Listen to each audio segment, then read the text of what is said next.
Good morning po mga idol. Ayan, samahan niyo po akong mag-propagate ng bonggabilya. Kumuha lang po ako dyan ng dalawang cuttings ng bonggabilya at saka nag-ready na po ako ng aking paglalagyan, yung lupa. Ayan, binalatan ko nga po ang dulo ng bonggabilya, yung mga cuttings. Aalisan po natin ng konting balat. Alisin natin ng balat ang ating cuttings na bonggabilya. At lagyan po natin yan ng aloe vera. Kaskasan po natin sila ng aloe vera para po madaling matuyo ang naalisan na balat. Ayan, para hindi po agad mabulok ang kanyang dulo. Pareho po natin kaskasan ng aloe vera. Ayan, isinama ko na din pong itanim ang aloe vera.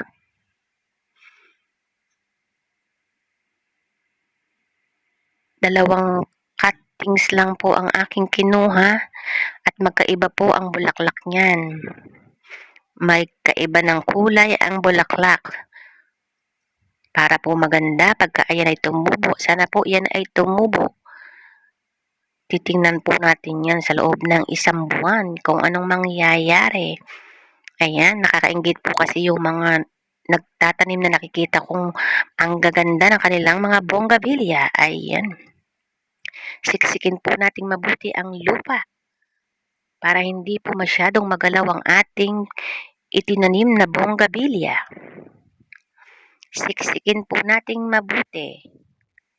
Ayan, at pagkatapos po ay ating didiligan. Ang pinandilig ko po dyan ay ang tubig ulan.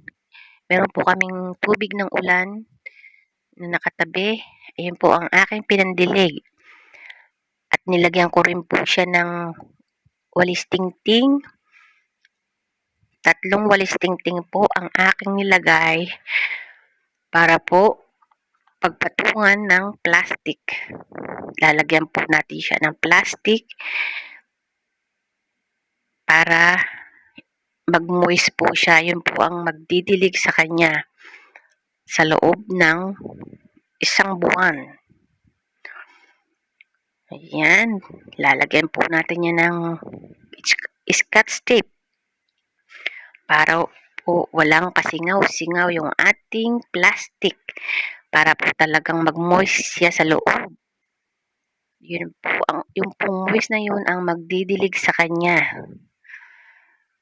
Kaya po hindi po natin siya didiligan sa loob ng 1 buwan. Ayan, tapos na po.